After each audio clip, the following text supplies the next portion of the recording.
اور وہاں پر کچھ کھجوریں تھیں جس کو وہ چن چن کے کھا رہے تھے، جو بچ جانے والی کھجوریں تھیں. تو وہاں پر پھر سرکار علیہ الصلوۃ والسلام نے جب علی سے پوچھا تو فرمایا کہ حضور آج کھانے میں کچھ بھی نہیں تھا، اور میں چاہتا ہوں کہ اب یہ کھجوریں میں لے جا کر فاطمہ الزہرا رضی اللہ تعالیٰ عنہا کو بھی دے دوں تاکہ وہ بھی کچھ تناول کیا کریں. بات. تو یہ پہلو ہمیں نظر آتا ہے کہ علم کا اتنا بڑا مقام و مرتبہ، اور پھر اس کے بعد اختیارات بھی آپ کے پاس، لیکن قناعت ایسی کہ گھر میں کھانے کے لیے کچھ نہ ہو اور اس پر بھی صبر کر رہا ہے. سبحان اللہ. آپ سے ملاقات ہوتی ہے مختصر سے وقفے کے بعد.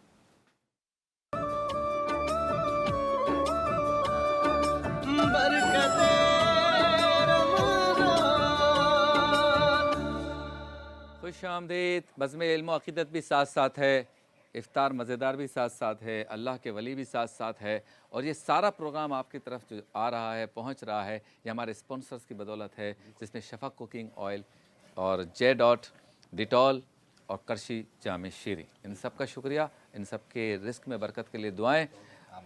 جی مفتی غلام دستگیر صاحب، مولا کائنات کے لیے کوئی اچھا سا جملہ. مولا کائنات شیر خدا علی المرتضیٰ مشکل کشا کرم اللہ وجہ الکریم، آپ کی ولادت مبارکہ سے لے کر شہادت عالی شان تک آپ دیکھیں تو مولا علی کی ذات وہ ذات اقدس نظر آتی ہے کہ آنکھ کھولی نہیں جب پیدا ہوئے. کب کھولی؟ جب رسول اللہ تشریف لائے. واہ واہ واہ واہ. اور شہادت پائی اللہ کے گھر میں. واہ واہ. ولادت ہوئی اللہ کے گھر میں. کیا بات ہے. رسول اللہ علیہ السلام غزوہ خیبر میں سیدنا فاروق اعظم رضی اللہ تعالیٰ عنہ فرماتے ہیں کہ مجھے کبھی بھی امارت کا شوق نہیں ہوا، یعنی مجھے اقتدار ملے، مجھے یہ تمغہ مل جائے. فاروق اعظم فرماتے ہیں مجھے کبھی بھی یہ شوق نہیں ہوا، لیکن غزوہ خیبر والے دن جب رسول اللہ علیہ السلام نے فرمایا نا کہ میں کل فتح کا جھنڈا اس کے ہاتھ میں دوں گا جو اللہ کا بھی پیارا ہے اور اللہ کے رسول کا بھی پیارا ہے. واہ واہ واہ. جیسے اللہ بھی پیار کرتا ہے، اللہ کا رسول بھی پیار کرتے ہیں. کیا بات ہے. تو حضرت عمر فرماتے ہیں کہ میرے دل میں خواہش پیدا ہوئی، اور پھر اس بعد قوم نے دیکھا اور دنیا نے دیکھا اور تاریخ نے دیکھا کہ حضور علیہ السلام نے حضرت علی کو بلایا، آشوب چشم تھا مبارک آنکھوں میں، لعاب دہن لگایا، شفا عطا فرمائی اور فتح کا جھنڈا عطا فرمایا. کیا بات ہے. سبحان اللہ. چلیں جی، چکن نہاری کہاں پہنچی ہے؟ کلر تو زبردست آ گیا ہے. ہاں شبیر بھائی، نہاری تو مزیدار ہوتی ہے لیکن شفق کی وجہ سے خوشبو بہت اعلیٰ ہے. کیا بات ہے. اور یہ کیا ہے؟ یہ اچھا، یہ بہت اہم چیز ہے. بہت سے لوگ آٹا ایز اٹ از شامل کرتے ہیں، کبھی بھی ایسا نہیں کرنا. آپ آئل یا گھی کے اندر آٹے کی بھنائی کر لیں. ٹھیک ہے، جیسے کننے میں ہوتا ہے نا کہ آٹا ڈیزولو کر کے، وہ کچا آٹا ہوتا ہے، لال آٹا پانی کو ڈیزولو کر کے ایڈ کرتے ہیں، بٹ نہاری میں آٹے کو بھون کر اپنے شامل کریں. یہ کون سا آٹا ہے؟ یہ میدا ایڈ کیا. میدا کی. اچھا، ویسے نہاری اتنے آپ زیرہ، سونف، آپ اس کے دیکھیں، سونٹ، ادرک، نیمبو، مرچیں، بہت ہیلدی اور اچھی صحت کے لیے. ہاں ساری چیزیں ہیں اس میں. سب چیزیں ہیں، لیکن اسے اگر انہیلدی نہ کیا بنایا جائے تو تبھی خراب ہوتی ہے. کلام. جی جی، آپ بناتے ہیں، کلام بھی سنتے ہیں. جی.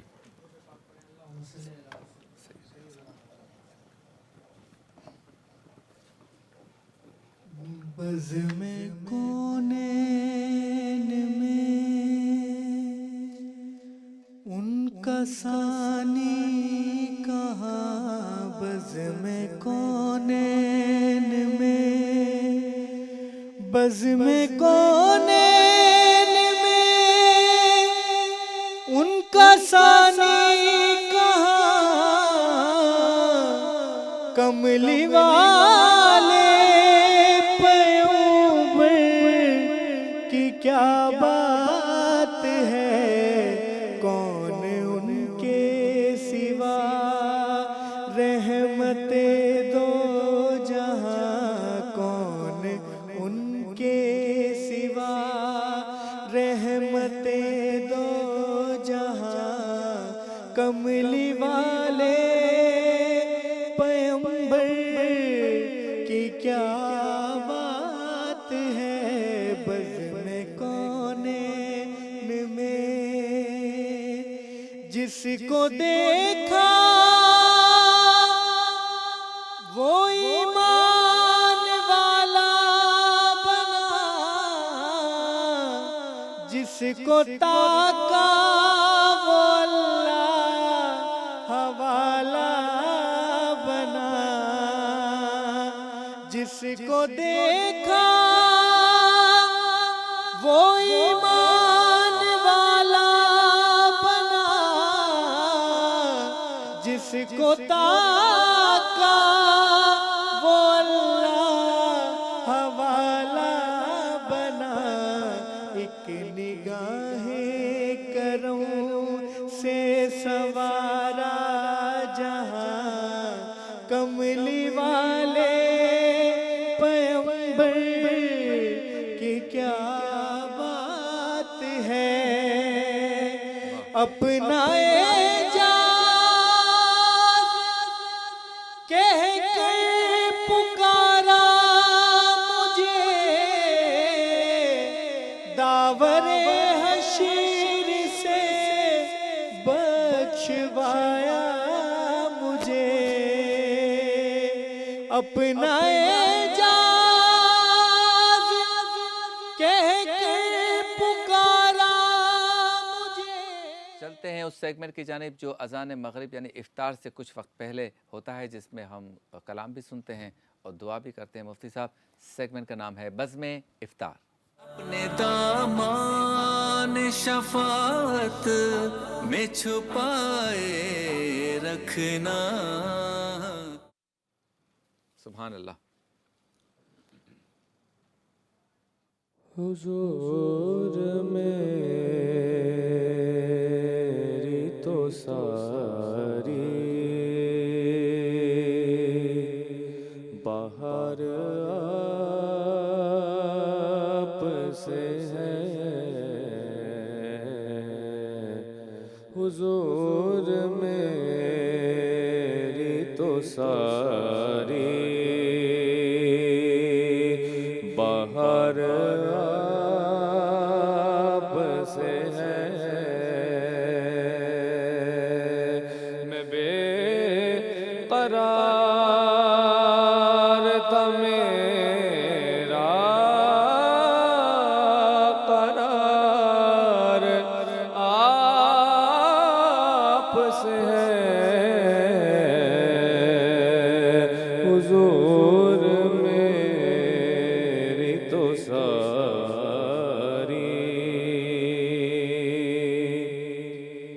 کہاں یہ عرض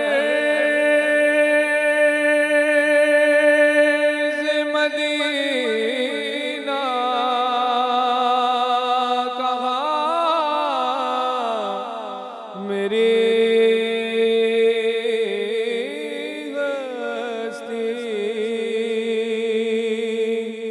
کہاں یہ عرض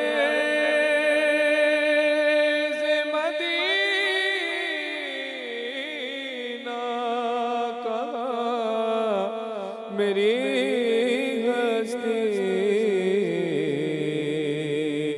یہ حاضری کا سبب بار بار آپ سے ہے،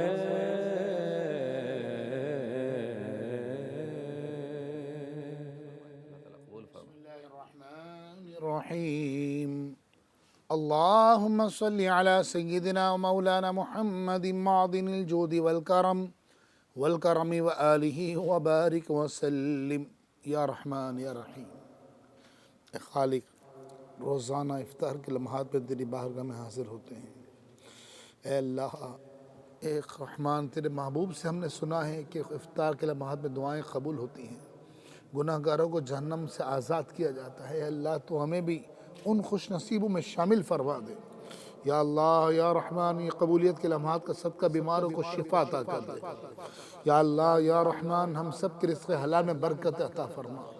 یا رحمان، اس مہنگائی کے دور میں کتنے ہی غریب ایسے ہیں کہ ان لمحات میں بھی ان کے دسترخوان سونے ہیں۔ اے اللہ، ان کے چھوٹے بچوں کے صدقے ہی انہیں حلال روزی عطا فرما دے۔ یا رحمان یا رحیم، جو مریض بلک رہے ہیں، روزے رکھنا چاہتے نہیں رکھ پاتے، اے خالق، اپنے حبیب پاک کے صدقے، اے رحمان رحیم، اے اللہ تو انہیں بھی شفا عطا فرما۔ اے رحمان رحیم، اے خالق، جو وینٹیلیٹر پر ہے مریض، جو ICU میں ہے، مولا تو انہیں بھی شفا عطا کر دے۔ یا رحمان یا رحیم، اے خالق و مالک، جو ہماری بہنیں، بیٹیاں، بھائی جو رشتوں کے منتظر ہیں، تو سب کے نصیبوں کو کھول دے۔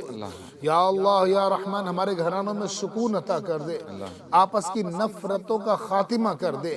یا اللہ، ہمارے ملک پاکستان کو عزت عطا فرما۔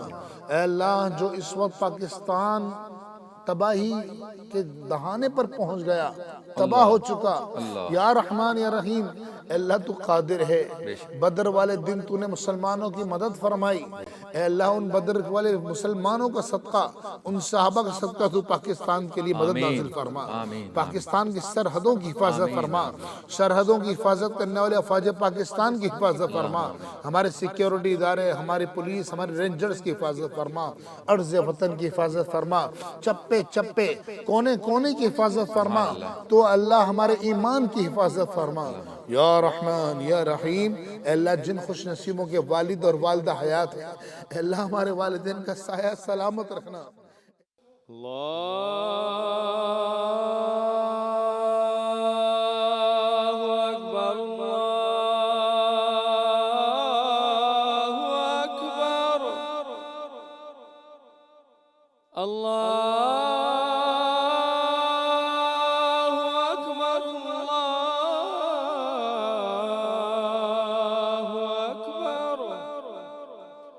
أشهد أن لا إله إلا الله أشهد أن لا إله إلا الله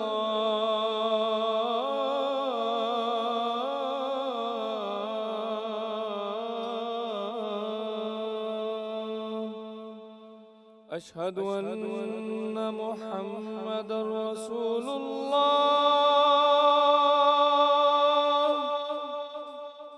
أشهد أن محمد رسول الله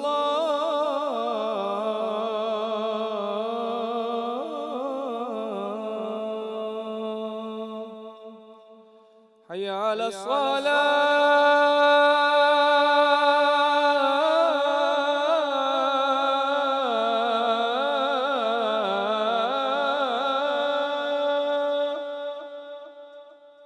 حي على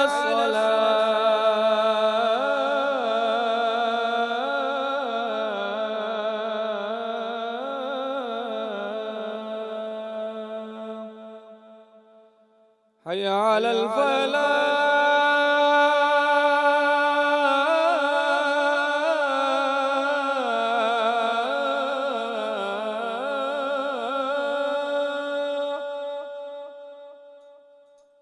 حي على الفلاح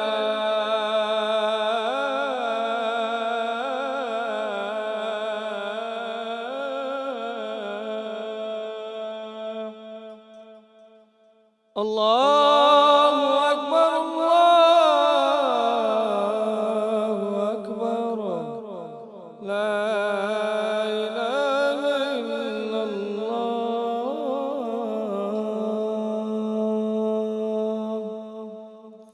اللهم رب هذه الدعوة التامة والصلاة القائمة آت محمدا الوسيلة والفضيلة والدرجة الرفيعة وبعثر مقاما محمودا الذي وعدته وارزقنا شفاعته يوم القيامة إنك لا تخلف الميعاد.